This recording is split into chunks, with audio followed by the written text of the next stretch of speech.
On the first day of 1956, one of the greatest legends of our time recorded Heartbreak Hotel in Nashville, Tennessee. His name was Elvis Presley, and this, his first hit, officially introduced him to the American national music consciousness. The song was inspired by a young man who died an untimely death and evoked the last words, "I walk a lonely street." It was a song that would serve as the definition of a generation of music unlike anything the world has ever seen since. On that day, something else had taken place, perhaps not so momentous at the time, but that would prove to also define a generation, not of music, but of changing people's lives, and who would also die an untimely death as fate would have it.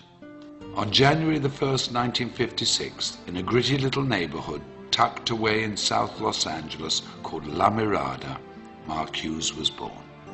His life was fairly unremarkable.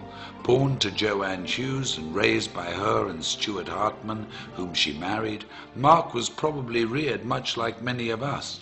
Mind your manners, be responsible, keep your elbows off the table, make good choices. He was skinny and good-looking, polite and friendly, and very protective of his two younger brothers. The quietest of the three boys, he'd inherited his mother's good looks and Stuart's focus and intensity. Like many families of the day, Joanne and Stuart moved the family to Camarillo to try to provide a better life for them, to build a future and keep the family safe. And like many other families of the day, their not-so-picture-perfect marriage fell apart and resulted in a divorce that would change the family forever. Mark's childhood was like many in the growing suburban community: school, day trips to the Channel Islands, bicycle rides and fishing outings. That all came to an end after the divorce, and Joanne began to chase her youth, trying fad diet after fad diet. It was a scary time for Mark, and when Joanne became sick in 1969, when Mark was just 13 years of age, the family returned to La Mirada. They lived with her parents, Mark's grandparents, Lorenz and Hazel Hughes, who took the family in and took care of them as only family could. But despite their best efforts, and with Mark's never-ending grief, Joanne died of complications from the deadly combination and steady use of weight loss and sleep aids.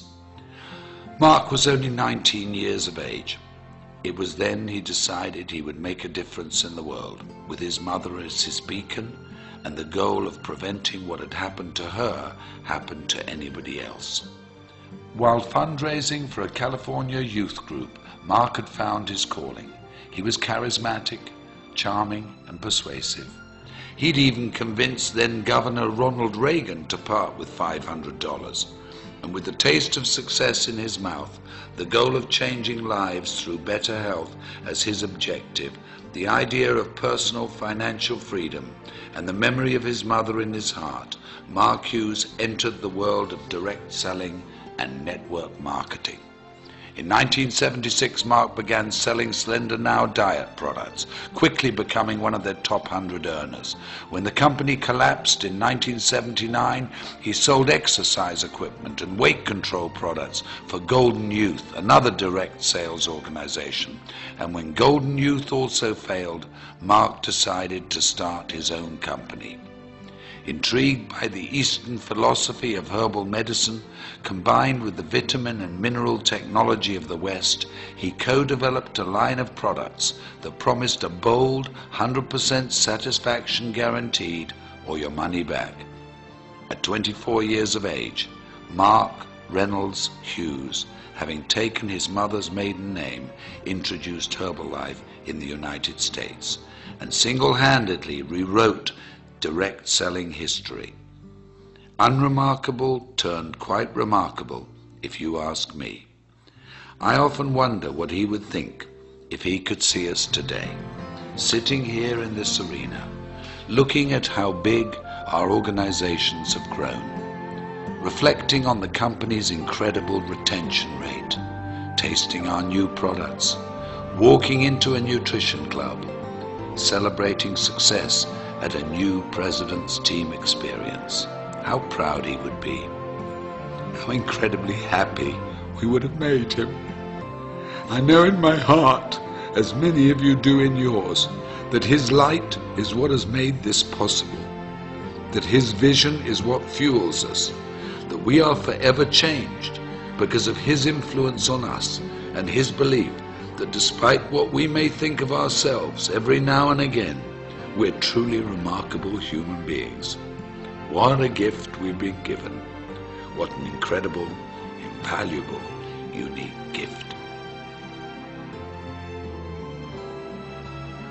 I had this incredible dream when I wanted to start the Herbalife company that we could help people lose weight and we could help them do it safely, and they would have not just hope, that they would have reality